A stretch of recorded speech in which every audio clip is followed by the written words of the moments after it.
And the 71st.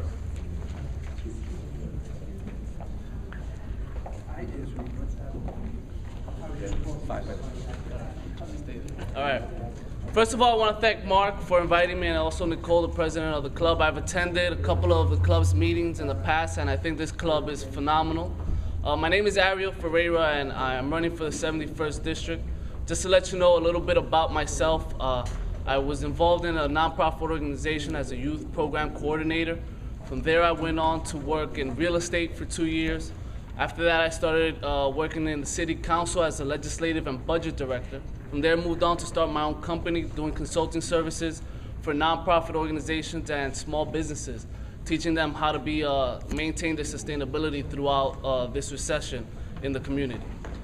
Just to let you know what has motivated me to run, and basically it's just to provide a choice to the community, a choice for solutions, because in the past couple of years, years after year, there has been continuous cuts, continuous issues that our district faces, that our city faces, and that our state faces.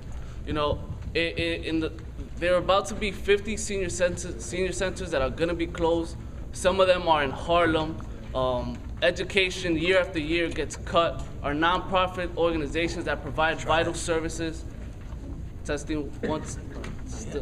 are providing vital services to the community are also being cut.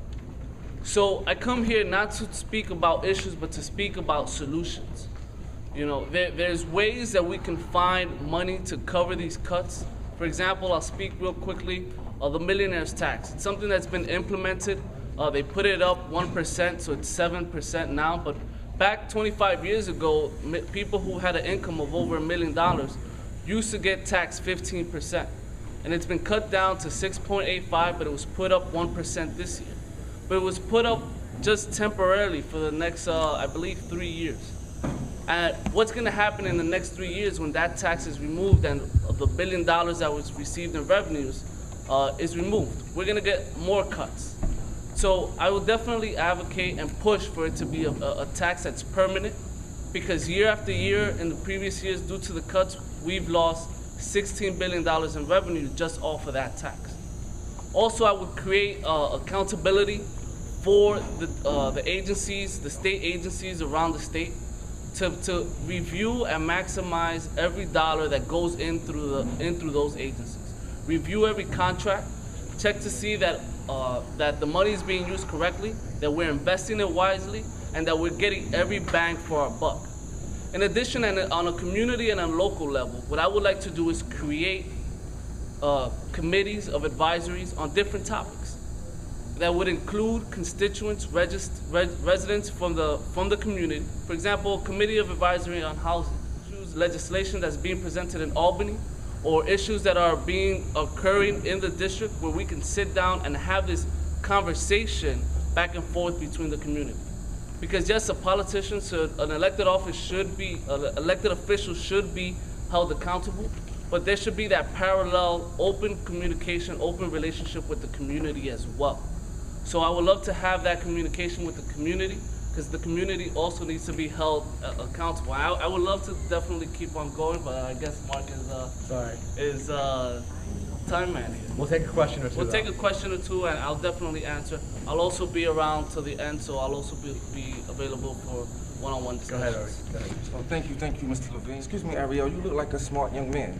Thank you very By much. all your experience, and I want to commend you on running, but as a member of the 71st Assembly District, it worried me of a new assemblyman coming in that may not know how to pull, how can I say the word, pull money into the district for nonprofits, because Albany goes by being there for a certain amount of time, having relationships. I'm sure everybody here know that. So that's what I'm worried about, us losing programs in the district if a new assemblyman comes. First of all, yes, I'm young. Thank you very much. But I stand here because I have drank from the fountain of wisdoms of the elderly leaders in the community. So I stand here with the wisdom that I acquired from them, the maturity, the education necessary to build those relationships and bring in the funds. At the same time, I would like to do an initiative where I can work with nonprofit organizations and teach them other ways to acquire funds that not solely depend on elected officials. Because a lot of nonprofits sometimes wait or they get funds solely from the government or from an elected office. And as soon as that person does leave office, they go under. They sink under because they no longer have that relationship. But I would definitely love to teach them that there's other ways, other forms of acquiring funds to maintain their nonprofit afloat. Thank you very much. The legislature turned down stronger ethics legislation. Right now, I believe candidates or members of the Assembly and the State Senate can receive $30,000 or $50,000, some phenomenal amount from contributors. And how do you feel about putting a lower cap on it? Because that levels the playing field. When it comes to elections, it gives the average person like myself and you the opportunity to run and to truly be an independent voice for the community and not be fundraised solely by large corporations or LLCs and whatnot. We're going to have to cut it off there. Thank you very much. Thank you.